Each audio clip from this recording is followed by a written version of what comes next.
Har bitta payg'ambar birodarlar qancha umr ko'rishligini bilgan. Va hech qaysi payg'ambar joni olinmagan, magar ixtiyor berilgan. Dunyoda xolasangiz qolasiz. Rasululloh sollallohu alayhi vasallamga ham taklif qilingan.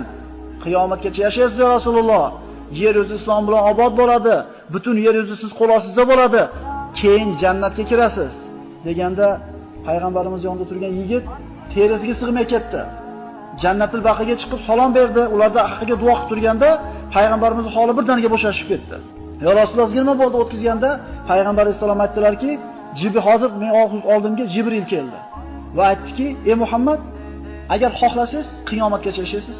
Islom bilan obod bo'ladi yer yuzi. Yer yuzida butun yer yuzi qo'l ostida bo'ladi, keyin jannatga kirasiz." Birinchi variant. Yoki hozir vafot qilasiz, tezda vafot etolasiz, Parvardigorning huzuriga o'tasiz dedi. Haligi yonidagi yigit terisiga sig'may ketdi. "Ya Rasululloh, bizni tanladingizmi? Biz bilan qoladigan bo'ldingizmi? Tasavvur qilaylik-da, tirik bo'lganda nima bo'lardi?" Deganda hech qaysi payg'ambar unga shu narsa taklif qilinganda dunyoda xatolagan emas dedi. "Valal axiratu xoyrun laka minal ula, val axiratu xoyrun va abqa." Ey Muhammad alayhisalom, oxirat hayoti bu dunyodan sizga yaxshiroq ham, boqiroq ham. Oxirat bu dunyodan afzal dedi Alloh taolo.